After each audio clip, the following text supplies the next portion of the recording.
এবার একটা ব্যাপার শোনো, যাদের সফটওয়্যার নিয়ে ধারণা আছে তাদেরকে একটা ব্যাপার বলে দিই। আমাদের 3 ধরনের ট্রান্সলেটার ইউজ হয়, একটা কম্পাইলার, একটা ইন্টারপ্রিটার, আর একটাকে বলা হয় অ্যাসেম্বলার। ঠিক আছে?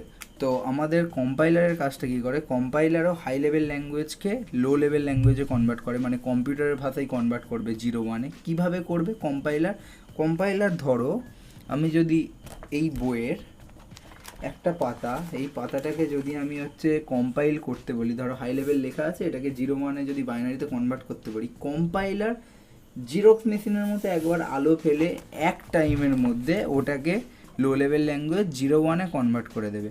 কিন্তু ইন্টারপ্রিটার সেম কাজটাই করবে হাই লেভেল ল্যাঙ্গুয়েজকে লো লেভেলে কনভার্ট করে। কিভাবে করবে, এই প্রতিটা লাইনকে ও পড়বে, তারপরে সেটাকে কিসে কনভার্ট করবে, লো লেভেলে কনভার্ট করবে।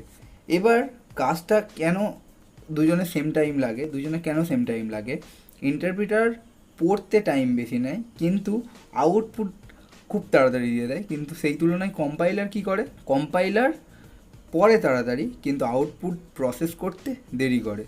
আর সিমিলারলি ইন্টারপ্রিটার সেই ল্যাঙ্গুয়েজ ইউজ হয় যেখানে তুলনামূলক কম লাইনে প্রোগ্রাম লেখা হয়।